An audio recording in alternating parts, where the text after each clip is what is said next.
Your Excellency, Dr. Talib Rifai, the Secretary General of the UNWTO and a loyal, very loved supporter of IIPT. Mr. Ajay Prakash, the President and the IIPT India chapter. Ms. Rika Jean-Francois from ITV CSR, thank you very much, Madam, for having us.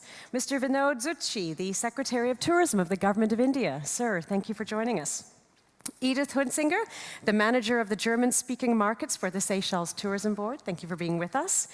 Dignitaries, members of the global travel and tourism community, members of the media, ladies and gentlemen, all protocols observed.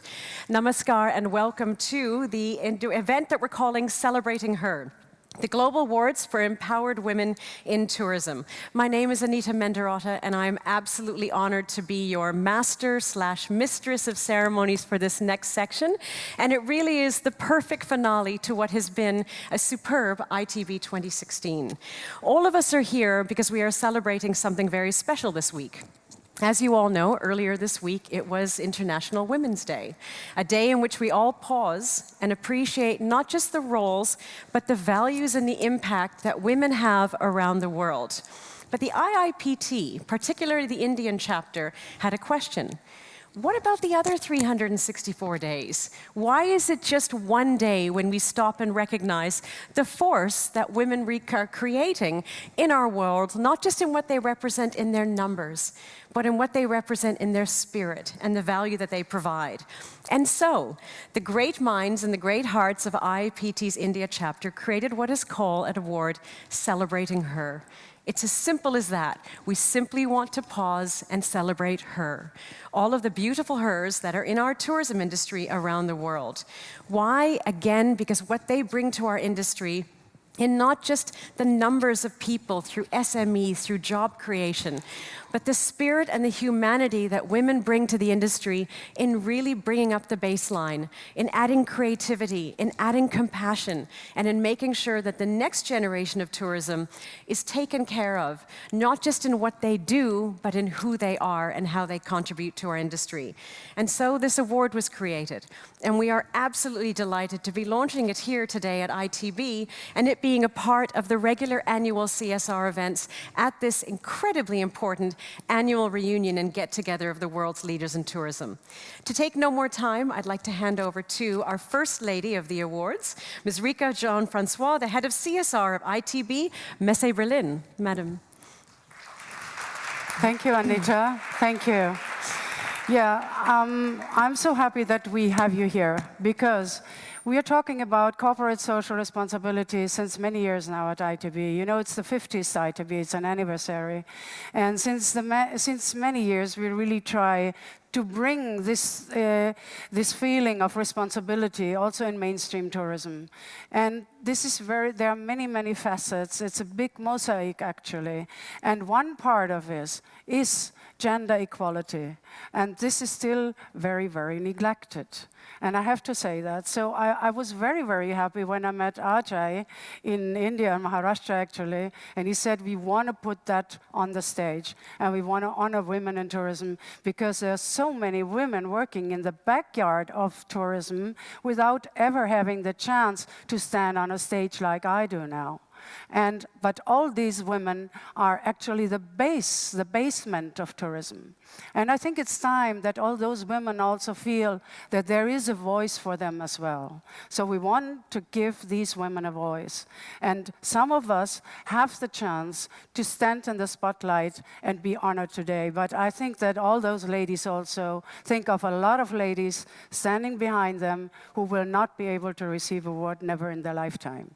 But we want to empower these women as well, and that's why I'm very happy to have this wonderful event here for the first time. And I hope it won't be the first time, but that we will go on having it the next year as well, because there are many women to honor. Thank you.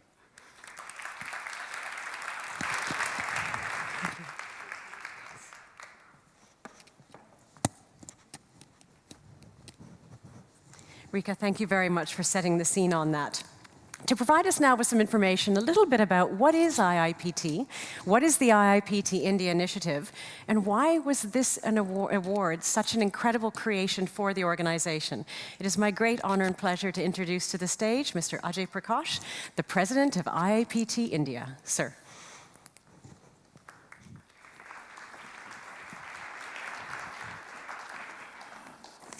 Good afternoon, ladies and gentlemen. Welcome to Celebrating Her. At the outset, I would like to express my deepest gratitude to ITB, Rika, to Dr. Talib Rifai, UNWTO, and to Mr. Vinod Zutshi, Ministry of Tourism, Government of India, our partners SCOL International, PATA, WTTC, and ICPT. Thank you, everybody, for being here. And I would like to also mention a special tribute to the founder of IIPT, Dr. Lou D'Amour, who started this organization 30 years ago based on two very simple premises. One, that tourism, perhaps the biggest global industry, can become the first global peace industry as well. And number two, that every tourist is potentially an ambassador for peace. And if ever the time was needed to change things and look at peace, the time is now. But for this to happen, tourism needs to rise above commerce. It needs to rise above room nights. It needs to rise above footfalls. And it needs to rise to attain its higher purpose, which is really to connect people, to break down barriers, to make people realize that the things that connect us far, far outweigh the differences that divide us. And there is no vehicle better suited for this than tourism, provided you travel, as the IIPT credo of the peaceful traveler says, with an open heart and a gentle mind. The other thing that we need to realize is that there's one major fundamental truth that runs through everything that we do.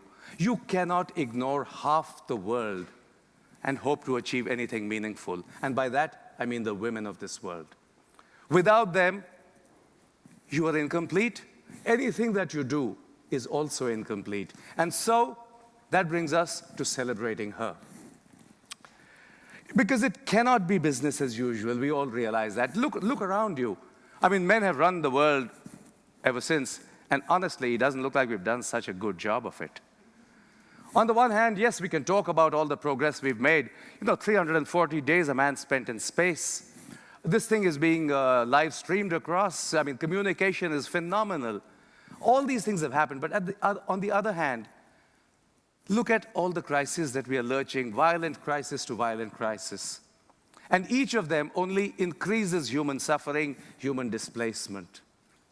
And everybody knows that in conflict, the first and the worst to be affected are the women and the children. So the women have a huge stake in peace. And if they can be empowered, then perhaps we can move a little closer. Because one of the goals of IIPT, of peace through tourism, is to mitigate, if not to eliminate, the circumstances that lead to the perception that violence is necessary. And that is what peace through tourism seeks to convey and practice. So how do we do this? I mean, one way, of course, and this is at the heart of the Sustainable Development Goals of the United Nations, is to empower and encourage more women to attain positions of responsibility and decision-making roles. And this cannot be done by mouthing platitudes about women's importance, nor by paying lip service to them on that one day, Women's Day. Though I must, in passing, say that Air India did something remarkable. On Women's Day, they operated one of the longest commercial flights in the world from Delhi to San Francisco, operated with an all-woman crew, cockpit crew, cabin crew, all women. And it was very, very widely appreciated. You cannot do this by advocating reservation for women in parliament, something that the Indian parliament has been debating for the last 10 years. But you can make a difference if the women who have achieved something, who have achieved positions of eminence, can be held up as role models for other women to emulate and follow. It just makes the path so much easier when you see other people have done it, other women have done it. So to this end, we did the first the first Indian IIPT Peace Awards in Mumbai at the first Maharashtra International Travel Mart in September, where we honored and felicitated 5 outstanding women entrepreneurs who had, in their own small way, not big, but in their own small way made a difference and continue to work to empower other women in the community. And now, thanks to Rika, we bring this to Berlin, where we make the awards global. The idea is not merely to today recognize and felicitate and have photos taken. The idea is to have, at the end of today, we will have 10 empowered women who IIPT India has honored, has recognized, and the idea is to have these 10 women connect with each other.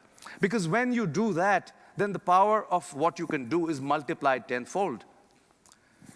And as far as IIPT India is concerned, we look at ourselves not as primarily as doers, because you are restricted, you are restrained by the time, by the two hands that you have, but as motivators. If we can light a spark, if we can encourage other women to follow the example of these outstanding, exceptional women that we recognize and felicitate, if we can persuade more people to look at peace seriously, because as Nelson Mandela said, no one is born hating anybody for the color of his skin or the color of his eyes. You learn to hate. If you can learn to hate, you can learn to love as well. It is an attitudinal change, and that is what IIPT, in its own small way, wherever it can, attempts to do. Another area that we work very closely on, which is a trust area for IIPT India, is education. We work with students because they are going to carry this forward. None of us is immortal. But if you can light the fire and have other generations carry it forward, then one day perhaps John Lennon's dream may be realized. We work with, there is a global consortium of collaborating universities that IIPT has. The India Educators Network Forum is a part of it. We're working with the Livingston International University for Tourism and Excellence in Business Management to do student and faculty exchanges. So that's education, gender. These are the two key thrust areas of IIPT India today. And through the presence of Mr. Vinod Zutshi, Secretary for Tourism, I would request that IIPT be involved more in the activities, in the think tanks, in the committees that the tourism ministry holds, so that the voice of peace through tourism can resonate once again in the land of Gautam Buddha and Mahatma Gandhi. Thank you very much. Thank you.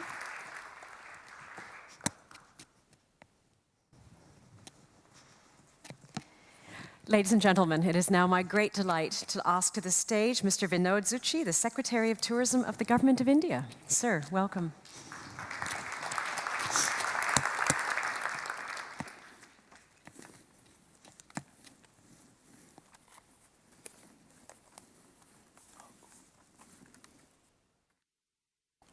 Excellencies, ladies and gentlemen, at the outset, I would like to compliment Mr. Ajay Prakash of IIPT India, the ITB and UNWTO for having organized this event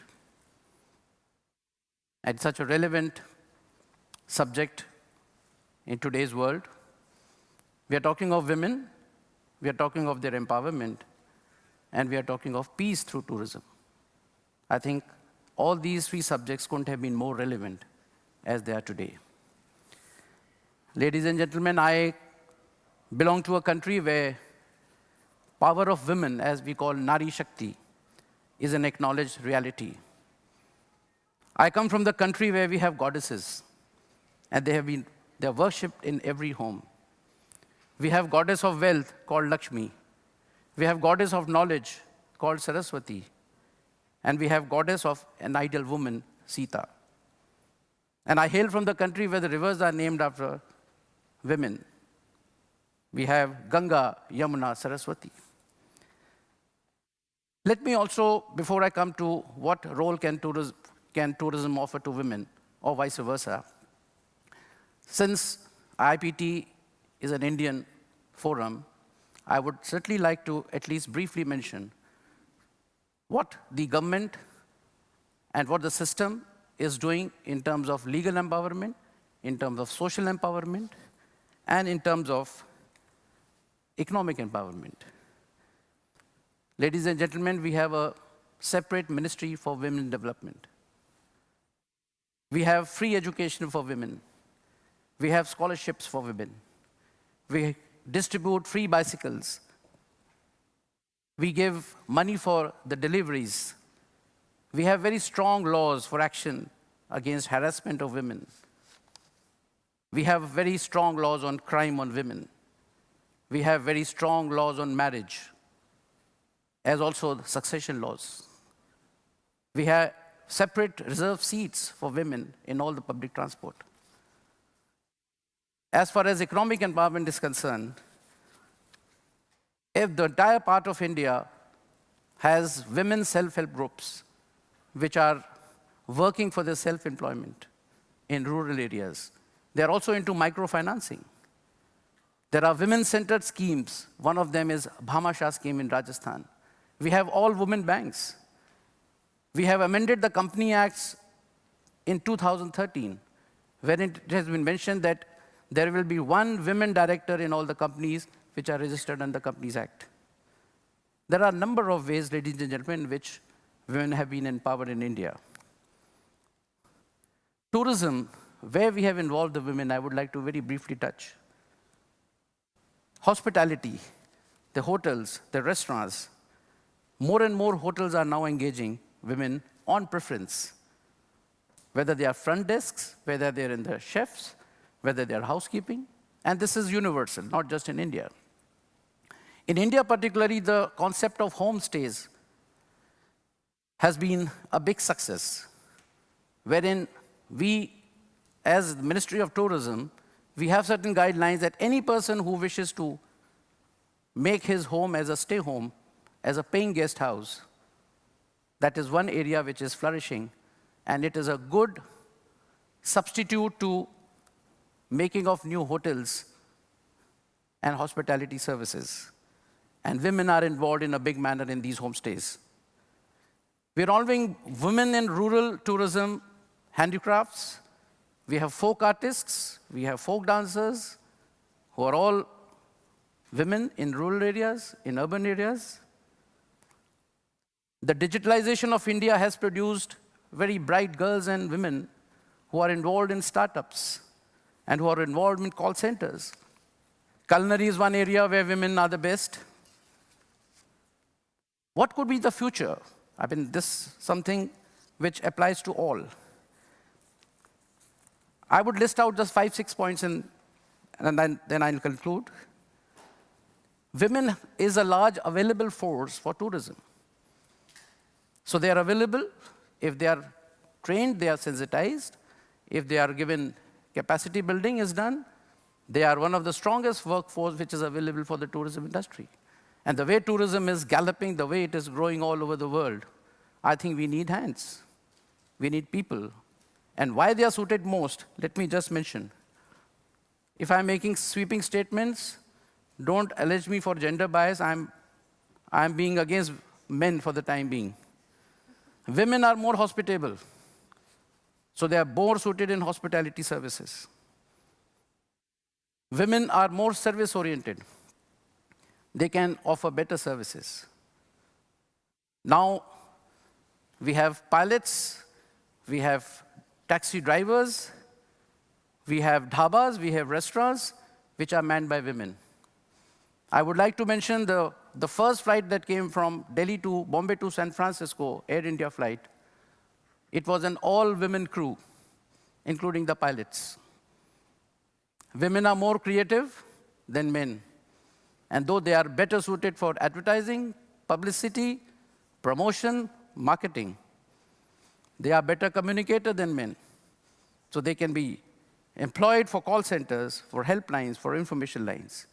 And mind you, all these things, if we involve more and more women into our tourism world, it's not because we are there to empower them. We are not doing anything special for them. It's something which they deserve.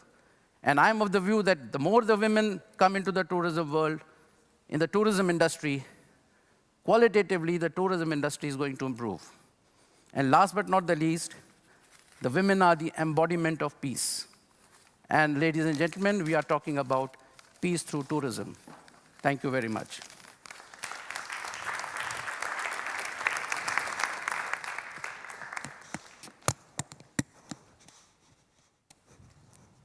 Sir, thank you very much for sharing that. The next gentleman I'd like to introduce to speak to us and do the keynote today is a gentleman who we all know to be one of the greatest blessings to global tourism at this point in time. He is someone who has allowed us to very openly not just do what we do, but feel what we do. What people don't often know, though, very much like you were saying, sir, about the goddesses that India is blessed with, is that this fine gentleman is blessed with a goddess of effectiveness, and her name is Emmy. We just don't usually call her out as such. So, as they say, we are indeed blessed to have all of the forces with us today, including beautiful Emmy, so thank you very much for that.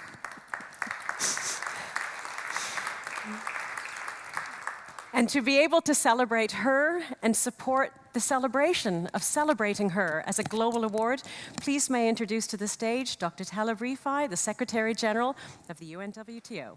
Sir.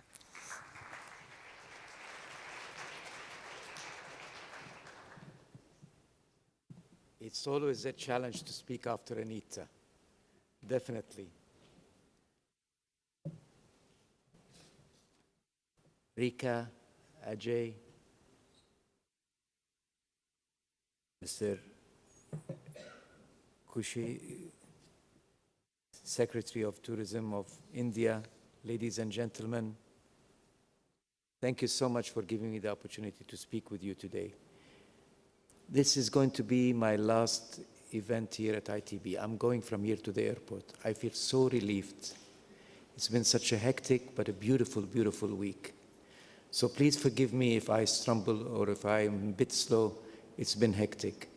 I've been speaking so many places, I've been meeting so many people, but this is a wonderful way of ending a beautiful week.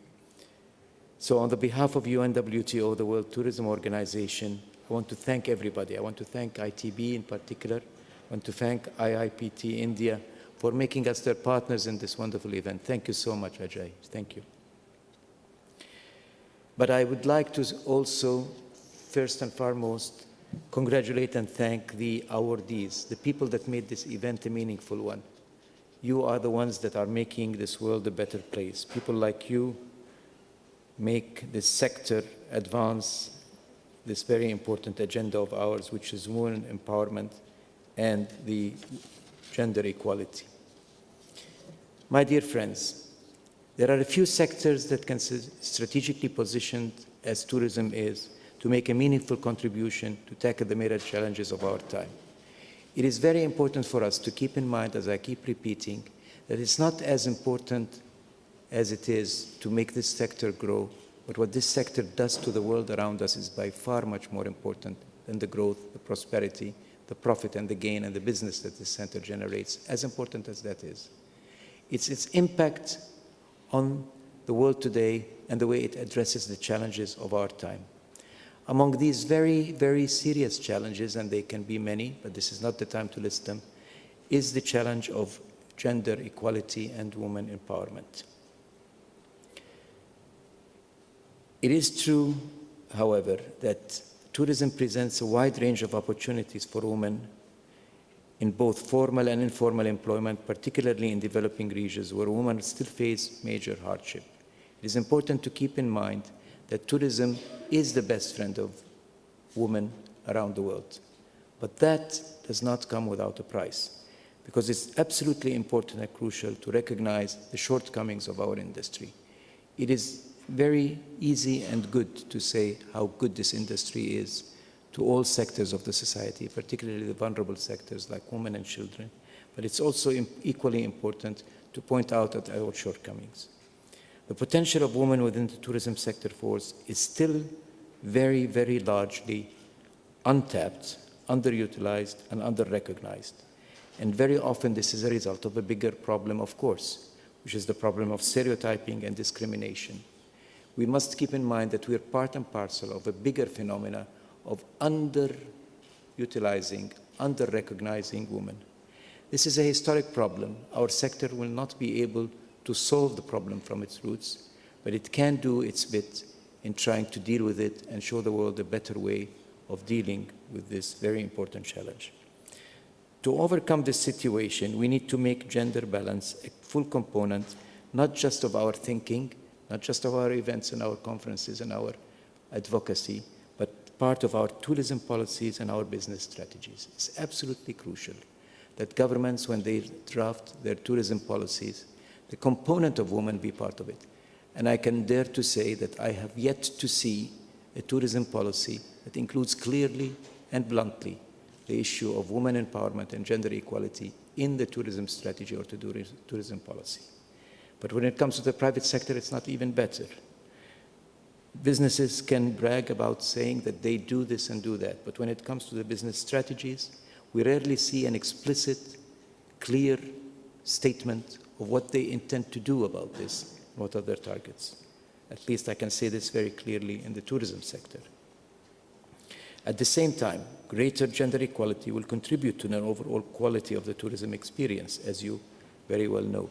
We need to recognize that it's not just an issue of rights of people, rights of human beings, but it's also a business proposal and a proposal that we need to recognize and admit to in a very clear fashion. They have a considerable impact on profitability, service quality across all aspects of the sector. I think we heard from the Secretary of Tourism of India some of the very profound statements of how women are better than men. Sir, they are. But what we're striving for is that we're all human beings and we're all equal. They certainly are a contributor to the overall soundness, reasonable, and effectiveness of the business model. UNWTO, my dear friends, has been long working with its sister organization at the UN system. It's called UN Women. It used to be called UNIFEM, to bring gender equality to the forefront of the tourism agenda. It still is not. We're still very weak voices and very lonely voices. Promoting women empowerment and encouraging member states to mainstream gender issue in their respective policies and strategies is still to be achieved. We are talking about it as if it is just an added nice thing to do. It is not yet an integral part of the policies, not yet an integral part of the thinking. It will not happen alone. It will not happen only with good intentions. It will not happen only because we talk about it and because there are very committed people like the ones that are sitting in the room today and those that are speaking about it. It will happen only if we do something about it in a deliberate and a targeted and in a focused manner. It has to be part of a policy, part of a strategy. There must be clear targets and clear objectives to achieve it, both on the government side and on the private sector side. The objectives have been based in the work of UNWTO on the principles championed by a very important document of ours, which is the Global Code of Ethics in Tourism, our guiding policy document. The Global Code of Ethics in Tourism was approved by the General Assembly of the UNWTO in 1991 in Santiago de Chile. But then it was taken to the UN General Assembly in New York in the year 2001, and it was unanimously approved by all member states of this world. Therefore, it must be a document that is seen as representing the essence and the consensus of the international community altogether. And in Article 2 of that Code of Ethics, and I'm quoting now, it reads as follows, I quote, "Tourism activities should respect the equality of men and women, comma, promote human rights, and more particularly the individual rights of most vulnerable groups," unquote. It's a very clear statement, and we still are to live by it. UNWTO, therefore, will spare no effort in calling on countries and the private sector, governments and the private sector, to endorse and promote and implement the principles of the Code of Ethics. After all, governments must respect what they have approved. The world must respect what it has approved. My dear friends, there is little doubt that tourism can and does provide opportunities for income generation and income improvement of women and all sectors of the society. But let me just state a few issues that makes tourism lend itself in a much better way, much more effective way to the issue of gender equality, gender empowerment, and women equality. The tourism sector has almost twice as many women employers than any other sector, believe it or not, in terms of proportion. 100% more. 2, women make up large proportion of the formal tourism workforce and are well representative, particularly in the service and clerical level jobs. And that's probably where the problem lies. 3, women also make up a much higher proportion of own account workers in tourism than any other sector, service or production sector in the world. Yet, in spite of these potentials and of these characteristics, we should never forget that many barriers are still there, and let me just try to list some of those in order for us to understand the scope and the magnitude of the challenge. 1, women are still very poorly represented in the professional level. While 62 to 64% of the total workforce in the tourism sector are of women, only 17% are in the professional and leadership level. And that is really unfair, illogical, and ununderstandable. It is not accidental, it is deliberate. It is a result of continuous policies, stereotyping, and discrimination that historically we have inherited. 2, women in tourism earn typically 10 to 15% less than their men counterparts. It's proven. We have the research, we have the evidence to prove it. We've embarked on a research that's very important. We're doing it and updating it once every 3 years with our sister organization, UN Women, and we're producing this every 3 years to update it. Until today, 10 to 15% is the lesser income of women doing the same job, exactly the same job. 3, a large amount of unpaid work is being carried out by women in family tourism businesses. Don't be deceived by the so-called shared economy and by the renting of houses and by the houses that are used for family purposes. In many of these cases, women do work for free.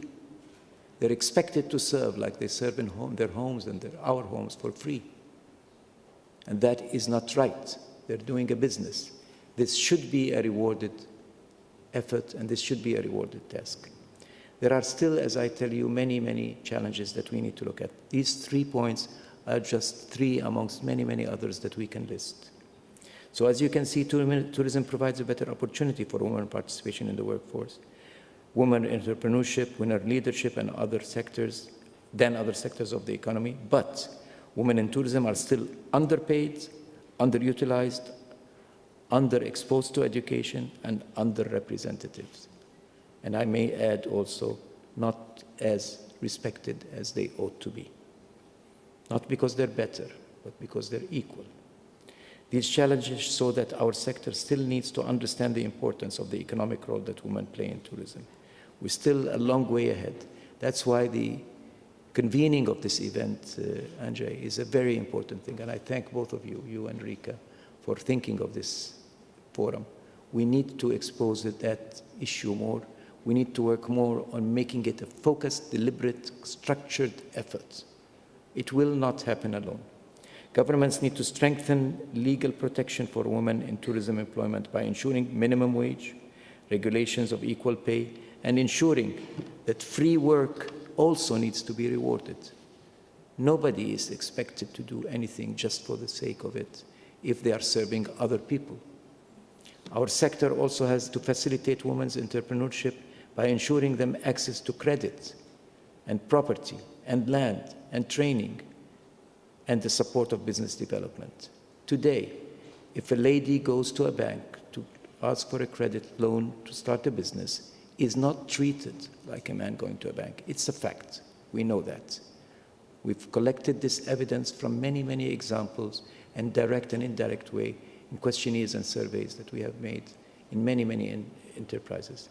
Property and land also. People still don't take half of this society serious, unfortunately. It's how respect presents itself to the rest of the world. We also need to promote women participation in tourism's formal education and promote their leadership throughout that sector. It's important that we see women leaders graduate, that we see women leaders stand on the stage and speak and lecture and tell us what to do. We have a lot to learn from women. I have a lot to learn from women. As you see, the challenges ahead can only be addressed if we work together. Public, private sector, NGOs, and all the good people in this room and beyond. All stakeholders need to ensure that women's contribution to community development and tourism economy is properly recognized rewarded, and most importantly, respected.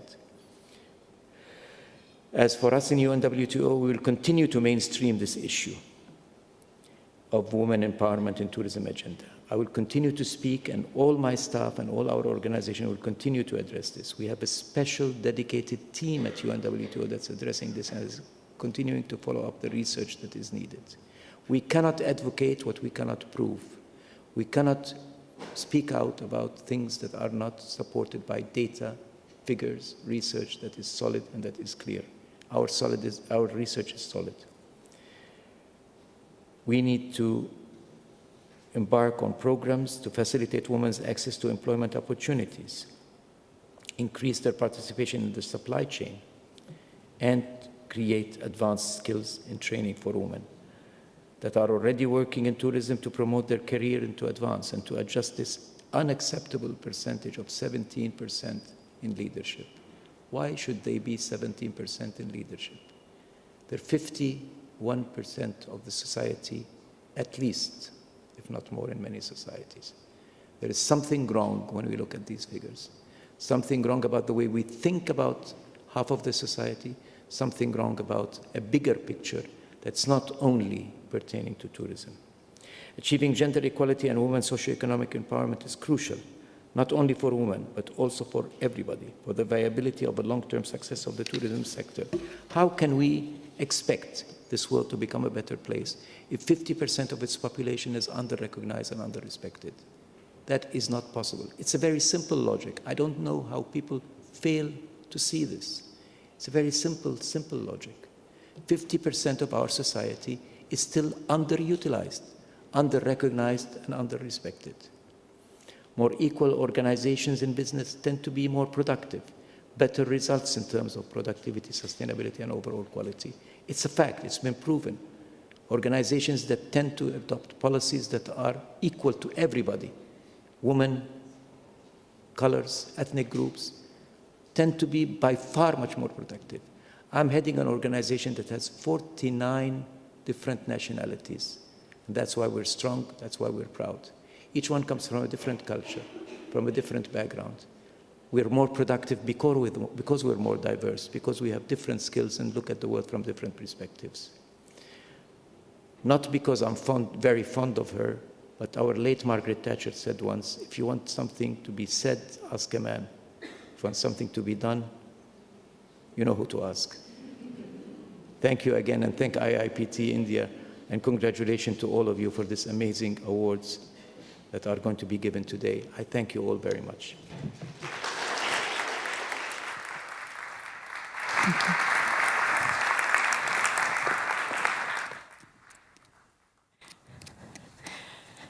To Dr. Rifai and all of our speakers today, thank you very much for sharing your thoughts, for sharing your hearts, and sharing what is really an incredible celebration. We have a common statement that exists around the world that behind every successful man is a woman. What we are here to talk about today is the fact that behind every successful woman is a community of people. And that's the difference that it makes. For that reason, what we're going to be doing then is really just saying we're not talking about putting the woman in front of the man. It's side by side, because that's how our industry and our world needs to grow. To do that then, and to really celebrate her, the 5 women that have been chosen out of 800 nominees that came through for this first Global Award, please may I ask to join me on stage our speakers from today, who will be giving out the awards when the names are announced. Dr. Rifai, can I have you back on stage, please? Secretary Zutshi, if you can please join us. Rika, Kierden, and Ajay, I'd be very grateful if you can join us on stage. When I announce the names of the winners, as I'm giving you a quick little bio, I'd be very grateful if you can please join us up on stage and take your absolutely deserved bow. So, without any further delay, our first winner of the award for community-based tourism is Dr. Nicole Hausler, presently the consultant of sustainable tourism in Myanmar. Nicole has several years of experience in tourism as a tourism consultant focusing on tourism, human resource development and training, tourism planning, marketing, networking, association management, but also tourism and poverty. In her own words, to me, tourism is not only an important tool to meet people from other cultures and religions and to hopefully get a better understanding of many opportunities that many different cultures and religions provide, it is also an important tool for internal peace building. In post-conflict areas, an issue I'm currently working on in Myanmar. It is very complex, but I feel that it is worth every single one of my efforts. Nicole, congratulations.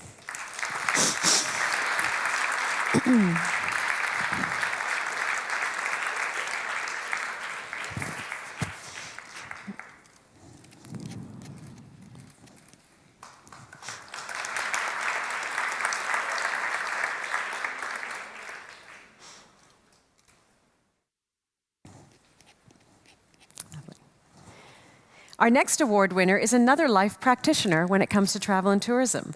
Alain Clemente is receiving the award for Tourism and Peace. Madam, please. Over 17 years in the sector, Aileen was born into business, the Raja Travel Corporation to be specific. In her own words, apart from being stewards ourselves, we teach others to be stewards so that they can ensure continuity, prosperity, and growth for the company, but also the communities around us. Also, since technology is prevalent and somehow moves towards more robotic transactions, we also want to ensure that we maintain our humanity by setting our team's mindset that the primary reason for being in our company, in our industry, is for our clients to have full experiential travel. More than just efforts within our company, we strive to influence not only the sustainability of our industry, but more so, the sustainability of Mother Earth.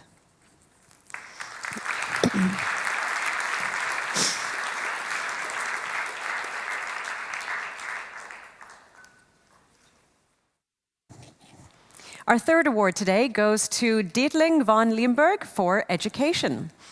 Vice Chairwoman of the Nonprofit Institute of Tourism and Development, an association of great importance for responsible tourism in Germany. In her own words, I am profoundly convinced that the future of tourism will depend on its ability to develop in an environmentally and socially responsible way, meaning in a sustainable way.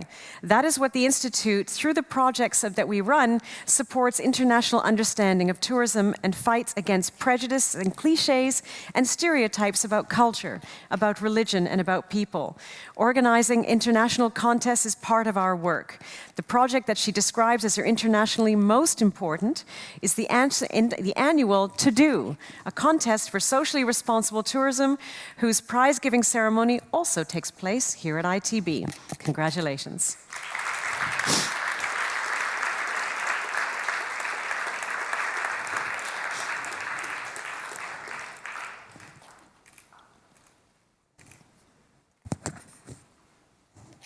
Next, we are delighted to acknowledge the great work of another great lady, Jane Ashton, the Director of Sustainability at TUI Group's Group Sustainable Development Department, she receiving the award for Tourism and Sustainability. In her own words, Jane's passion is to prove the business case for a more sustainable model for tourism, one which delivers commercial success and an optimum social value within environmental limits. Her interest started not that long ago, I'm questioning the year you put here, back in the 80s when you were in university. Back then and through your life's world of time of travel for both work and play, you've been able to see, as you say, firsthand how the rapidly expanding tourism industry, whilst delivering huge economic benefits, can indeed actually induce unintended negative cultural impacts on communities and on the world's most beautiful and fragile places. As a result, she has grown exponentially within the TUI Group, and she is also a member of the advisory committee of the UN 10-year Framework Program for Sustainable Tourism and an executive board member of the Global Council for Sustainable Tourism. Congratulations.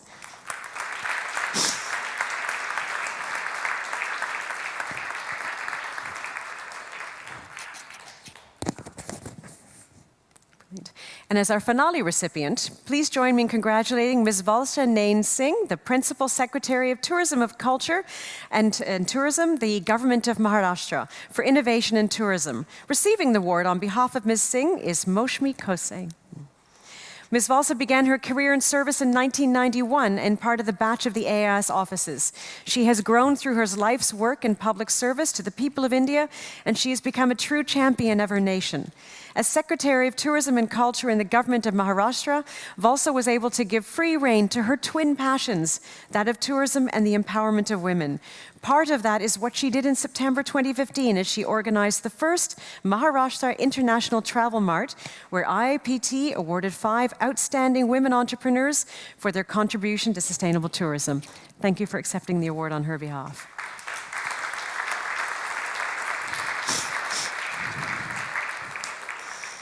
We're going to pause for a very quick, brief moment. For if anyone wants to take any group photographs, please do now.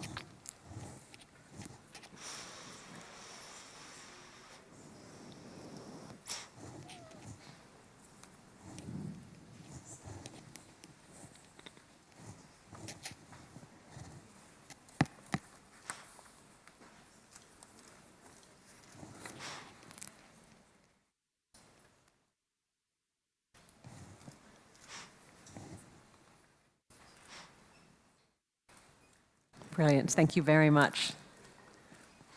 If I can please ask all the lovely people on stage to grab their seats, I'll be grateful. With one exception, because we're now going to have a very brief address by the IIPTI's co-founder, Mr. Kiran Yadav, just to share a brief message. Please, sir. Very nice, eh? Thank you. Thank you.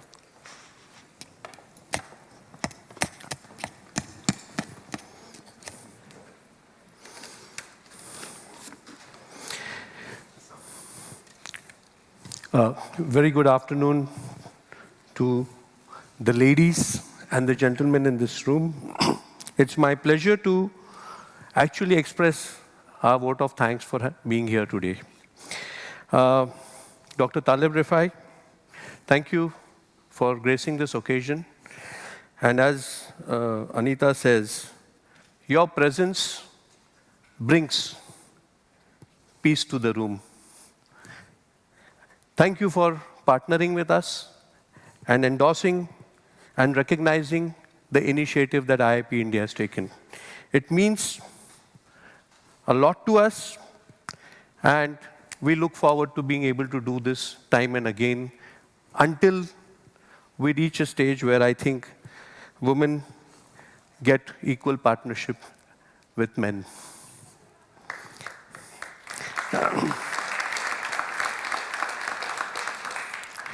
There's just one little point I wanted to share. I think India has started long ago as far as women's rights are concerned. In fact, in the entire northeastern belt and northern belt of India, the land laws and reforms are such that it's all owned by the women and not by the men. So I think we need to do a lot more than that, and I think that's where we are starting. Thank you, Mr. Vinod Zutshi, Secretary Tourism, Government of India, for supporting and highlighting the Indian initiatives and for the words of encouragement that you've expressed for IIPT India. We will surely be knocking on your doors the moment you return to take this forward. Thank you, sir. ITB. Had it not been for Rika, I think this event would have been very difficult to manage. Rika has been a constant support.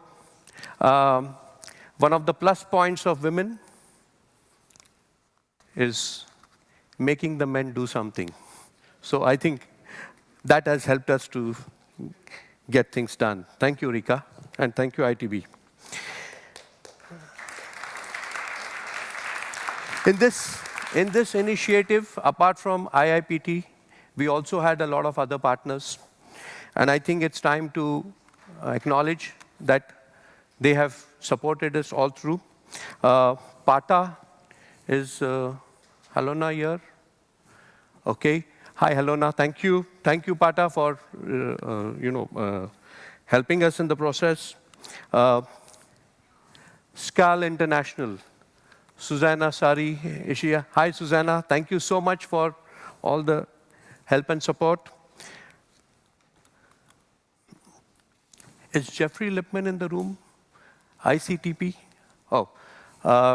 Jeffrey has been a huge support to IIPT India in this, and also, I think is Baumgarten here, Mr. WTTC. Thank you all for helping us to research, acknowledge, and able to select the 5 women that we all agreed should be honored today. For the awardees, thank you so much for allowing us to recognize and felicitate you, making the time to come here and receive these awards. It's a great honor to be able to do that. Thank you.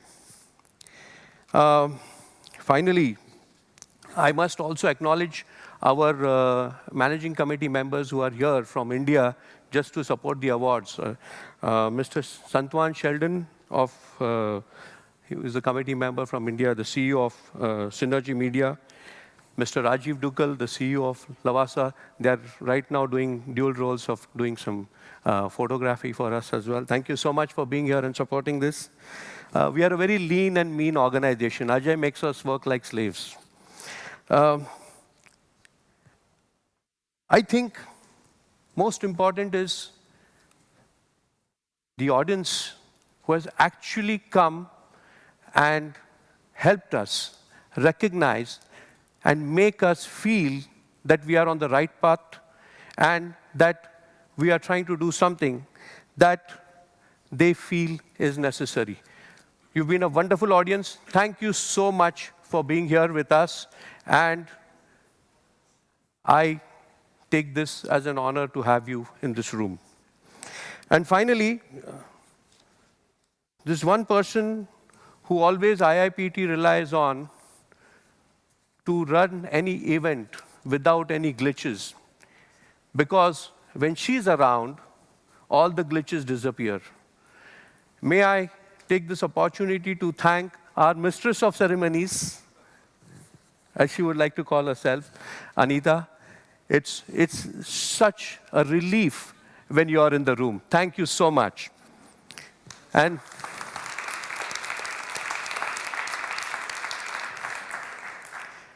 ladies and gentlemen, once again, let's put our hands together for the start of women's recognition in the hospitality and tourism industry. Can we please put our hands together for all the 5 award winners? Thank you so much.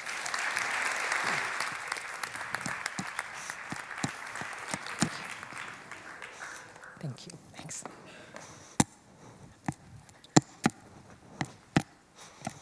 Thank you very much for those lovely closing words. Unfortunately, Rika has had to rush off, but she has left with a very special invitation because following this ceremony at 6 o'clock this evening, you are all invited to the world stage in Hall 4.1 for a networking responsible tourism session and cocktail. So she has had to leave, but she has left you all with an invitation for a drink this evening. With a couple of exceptions, because I know Dr. Rifai is twitching, we will have you airlifted shortly, sir, I promise you. With that, ladies and gentlemen, thank you for joining us today. I can say no more after those lovely closing words. Today is a very special moment. It's a very special time, especially as Ajay says. There could not be more important a time for people of the world to truly understand each other, to embrace their differences and realize in so many ways we're all the same. Celebrating her is about that, and we very much look forward to seeing you here next year. Our special thanks again very much to ITB, to the UNWTO for being such an important partner and really a force within our organization itself. To you all, have a strong close to ITB 2016. I wish you a weekend of very effective foot massages. God bless, safe travels, and thank you again for joining us.